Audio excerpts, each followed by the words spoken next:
Praise the Lord. Alléluia.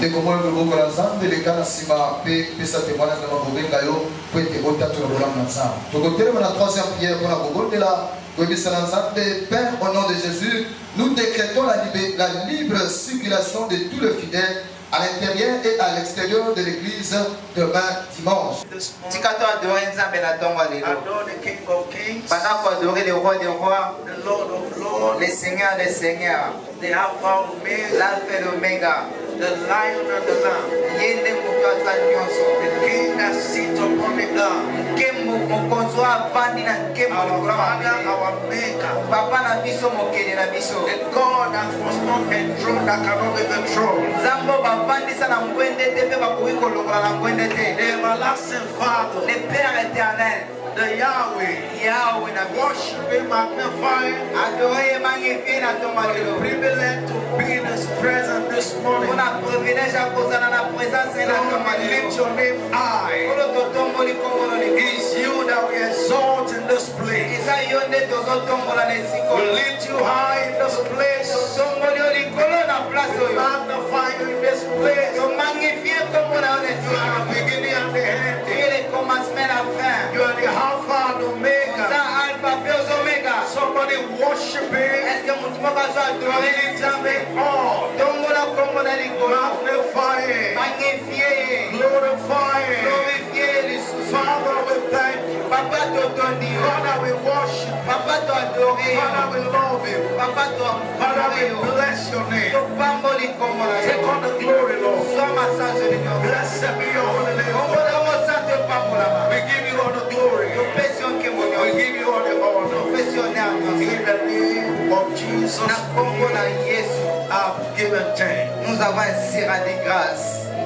Our Father, we want to say thank you Papa na biso tolingi toloba matondi. for the privilege of seeing the last Saturday in the month of February. Mpona privilège ya komona samedi ya suka na mois février. We want to thank you for counting us to be among the living. Tolingi totonda yo parce que toza lisusu parmi baoyo bazovivre. I want to thank you for the good things you have done for us. Tolingi totonda yo mpona babolamu osaleli biso. Thank you for building your church. Matondi parce que otongi église na Say, yo. I will build my church and the gate of hell shall not prevail. Olobi, je bâtirai mon église et les portes de ce jour de moi ne pourront point contre elle. Thank you for advancing your church. Matondi parce que tu fais que ton église puisse Thank you for avancer. the art of men that is knitting together to walk in this. Merci pour la mitema bato oyo esangani ensemble mpona batravaille na esika Thank oyo. you for the wisdom you have granted to leadership. in this Matondi place. mpona sagesse opesi na leadership eza na esika oyo. Thank you for the glory and the beauty we are seeing. Matondi mpona nkembo mpe na bote oyo tozomona na esika oyo. Except the Lord build the house, the labor in vain that build. Soki nzambe atongi ndako te moto azotonga ngo azosala ngo apamba. We recognize that you are the one behind every good thing that is happening. Toyebi ke bolamu nyonso ezosalama awa yo nde oza nsima na yango. And we give you all the praise. Et topesi yo louange nyonso. Father, Papa, today, lelo lisusu let it be a definite day of visitation for everyone. tika ezala mokolo moko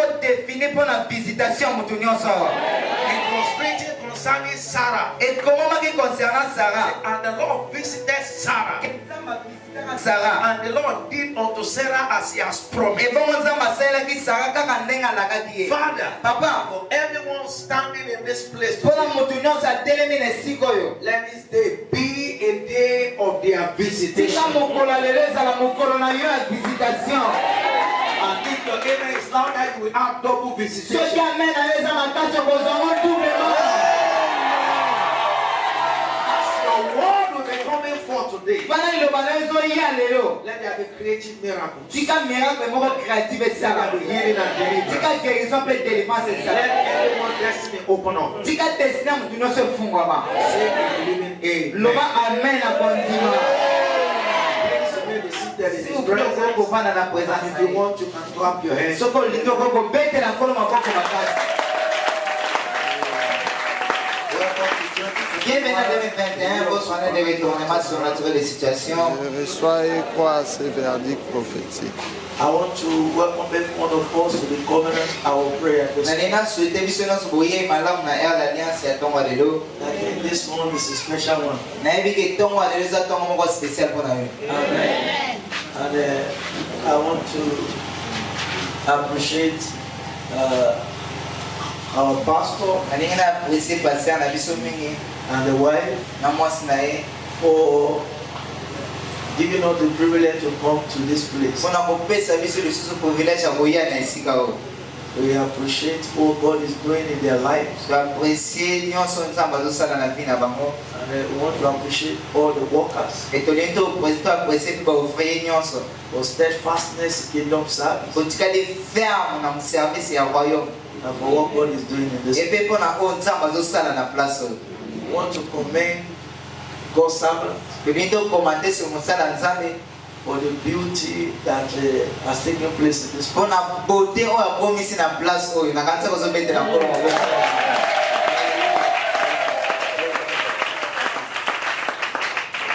When you have a fruit ntango oza na bambuma and the fruit is sweet, ebongo bambuma wana eza kitoko, don't look at the fruit. kotala mbuma te, Look at the root. tala nde baracine. That fruit that is sweet, mbuma wana eza kitoko ozolia yango it came from a root. ewuti nde na baracine ya nzete. It's because the root is sweet. eza parceke baracine yango eza kitoko. That is why the fruit is sweet. c'est pourquoi mbuma nango mpe eza kitoko. What you are saying in this place oyo tozomona na place oyo represent where this church came from. ezorepresente place oyo eglize oyo ewutaka. Everything about this church is excellent. nyonso apropo eglize eza kaka excellence, It's beauty. eza kitoko. And that's what we are saying here today. yango nde tozomona lelo. And that's why I know c'est pourquoi nayebi for every one of us, mpona biso nyonso awa as we rededicate this place today, wana tokorededikase place oyo lelo your life will be emitting beauty and glory. bina yo ekorepresente kitoko mpe nkembo ya nzambe.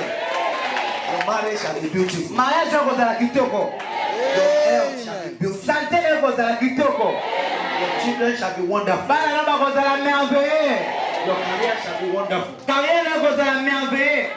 Whatever represents a reproach in your life, nyonso eza lokola reproche mpe soni na vie na yo. by encounter today, na bokutani ya lelo I speak by the anointing that back up this commission. nazolobela na nzela onction ezomemaka commission oyo, That reproach shall be white. soni wana ezolungwa Amen. In the name of Jesus. na kombo na yesu. Amen. amen. This is beautiful. oyo eza tellement kitoko. I think I should come here and be worshiping every Sunday. nakanisi nga mpona ye ana wasambela chaque dimanche awa. Amen.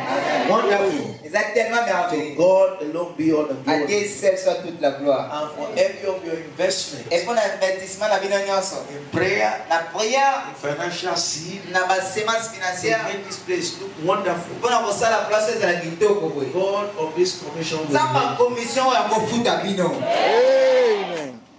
There is no one that partner with God that regrets it. eza na mutu moko te atravaille na nzambe bongo aregrete yango na nsima. non You will not regret your partner okoregrete partenariat na yo na nzambe te. Amen. in the name of Jesus. na kombo na yesu. What is the mind of God for us today? basa nzambe mpona biso lelo ezali As we conclude our exhortation line for this week, wana tosilisa série exhortation na biso tobandaki na semaine oyo. no church grows église moko te ekolaka without a people on the go. sans ke bato babima. Let me tell your neighbors, somango yebisa voisin be on the go for Christ. zala moto abimaka mpo na yesu. Be on the go for Christ. zala moto abimaka mpo na yesu. Now we recognize from scripture siko tozoyeba wuta na makomi in Luke chapter 14, na Luc chapitre 4 when we read verse 16 to verse 23, verset 16 à 23. we are told our stories in the beginning of the week, bayebisa biso esikaka na wute bandela semaine how that a certain man made a great supper ndenge nini mutu moko asalaki makambo minene and paid people to come. epuis aorganizaki feti abengi bato baya. And the servant came ebango serviteur aye and said that the people you asked to come did not come. ayebisi maître na bato oyo obengisaki baye na bango He te. said all things are ready, ayebisi bango makambo nyonso eza prêt. and nobody responded. mutu moko te ayaki. And the master said to me, maître ayebisi ye go into the highway, kende na nzela go and bring them. kende komema bango.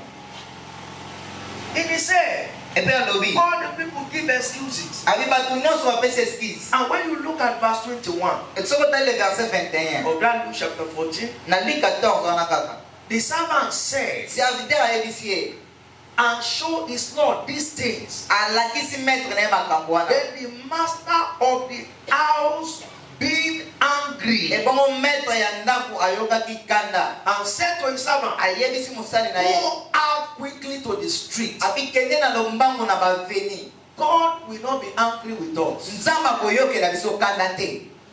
You are not saying amen. Olobi amen te pona yango. Amen. This great man is referring to God. Muta munene oyo tozo representer lokola Nzambe. God has made a great feast. Nzamba bongisi feti moka munene. Feast of healing and deliverance. Feti ya guérison bongo ya délivrance. Feast of salvation. Feti pona batu bazala sauver. Breakthrough and prosperity. Ya percé bongo pe ya prospérité. But they have said to us to go and bring people. Mais azotinda biso tokende koluka batu baya na feti. For all things are ready. Parce que makambo nyonso se abongisi yango. And the servant began to give excuses. Et bongo serviteur ya maître na abandi kopesa maître na excuse. We went last week, we give invitation, they did not answer. Okoloba tokena semaine passée topesi ba invitation bayaki na bango te. They did not come. O babengaki te. No, the master said, Bayaki te maître na bango alobaki. go again. Alobi bokende lisusu. Go again. Bokende lisusu. And he came back. Bazongaki. And he gave excuse again. Bapesi lisusu excuse. And the master was angry. Et maître na bango yokelaki bango You kanda. should not wait until God be angry with us. Omoni yoko zelaka te jusqu'à ce que Nzamba yokela ko kanda. God is never happy with an unproductive servant. Nzamba zalaka na esengo te na epa serviteur azo produire mbuma te. No. Non. If you have spoken to someone and he said no, Soko lobele mutu alobi non. there is another person that will say yes. Ezala mutu soko loba oui. So don't wait for God to be angry. Alors kozela Nzamba kangelo kana te. And the master was angry. Balobi maître yokaki kanda. If you disobey God, Soki o désobéir ata Nzambe, will provoke his anger. eko provoquer kanda na ye. God said to him, Nzamba yabisi ye. bring the poor, Kende komema ba pauvre. bring the maid, Kende koluka batu. bring the blind, Kende koluka ba aveugle. that my house should be filled. Kende koluka ba boite pona ndako na ngeto So we see isa. clearly there in the agenda of God Alors tozomona clairement na agenda that Nzambe. he wants his house to be filled. Ke Nzambe aza na posa ndako na ye tondisa. And he has given us the responsibility Et apesi biso mokumba wana to keep going ya kokontinue kobima. and bring them. Et puis komema bato na Keep kati. going Kobimanga libanda. and bring them. Komema bato na kati. And until the house is filled. Jusqu'à ce que ndako ne kotondisa. Now, but we must recognize this morning Mais sengeli toyeba na ntongo lelo. that aggressive marketing is key to making any great sales. Que marketing moko agressif eza clé pona kosala ba produit etekama. Remember Jesus said, Kanisa Yesu alobi, I must be after my father's business. nga franza la sima musala papa na ngai. So the work of God is considered as a great business. Alors musala Nzambe eza considéré lokola business ya munene. But there is no business that sells Mais eza na business moko te etekamaka beyond its marketing. sans que bato basalela ngo marketing. Listen to this. Yoka boye. Your product can be good, Produit na ekoki kozala kitoko. but if it is not marketed, Mais soki bosalela ngo marketing it te, will not sell. ekotekama pe te. What sells the product is not the quality of the product. Oyo esalaka produit etekamaka ezalaka qualité na yango te. Once that product is not marketed, Soki basali publicité ya produit wana te, the product will not sell. produit wana ekotekama te. But there are many inferior products Mais eza na ba produit mosusu inférieur that are being marketed oyo basalela ngo publicité. and people are buying. Et bon bato basomba ngo mpe ka bongo. Amen. Amen. There are many products. Eza ba produit ebele. You just hear people talking about it, Ozokaka bato bazolobela ngo partout. and everybody is buying Et it. mutu nyonso azosomba ngo. Why? Pourquoi? Because the product is being advertised. Parce que basalelaki yango publicité. Now think of Jesus. Sikokanisa Yesu. Jesus is the best product you can ever sell to anyone. Yesu aza produit ya malamu kitoko koleka okoki kotekela ngo mutu nyonso. Amen. Amen. That is the best product. Yango nde produit ya malamu. That is the best Ye product. nde produit ya malamu. That is the best Ye product. nde produit ya malamu. And you must market it. Et faut sala marketing. Amen. Amen. Everywhere he went, he's doing good. Abandaki kokende abandaki kosala bato Even bolamu. all that were oppressed of the devil. Abandaki kobikisa bato bazalaki sous l'oppression ya diable. And the good news is Et bonne nouvelle eza boye. everything Jesus offers, Eloko nyonso Yesu apesaka. his offer is free. Apesaka ngo ya ofele.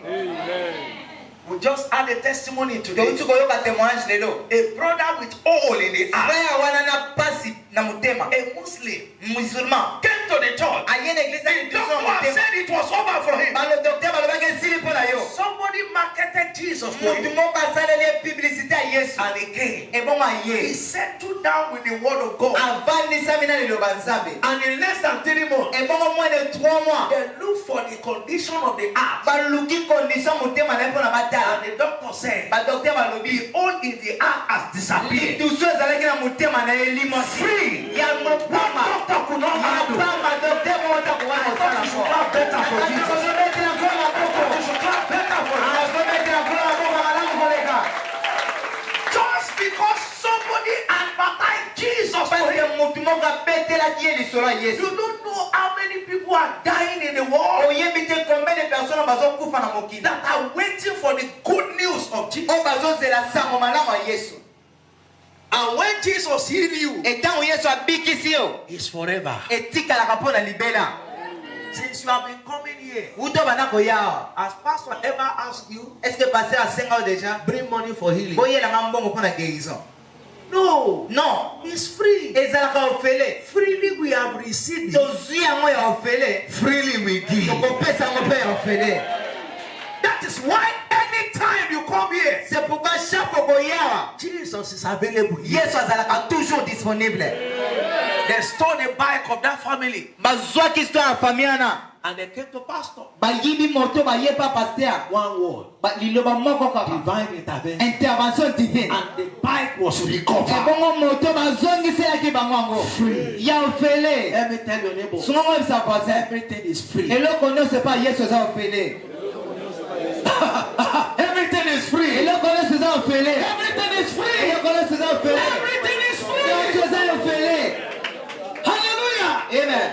But we must never be ashamed of Jesus. Mais sengeli te toyokaka soni ya kopanza sango malamu ya If Yesu. we are ashamed of him, Soki toyoki ye soni, you will be ashamed of ye us. mpe akoyoka o soni. Apostle Paul said Apôtre Paul alobi in Romans chapter 1 verse 16, na Romains 1:16. say, I am not ashamed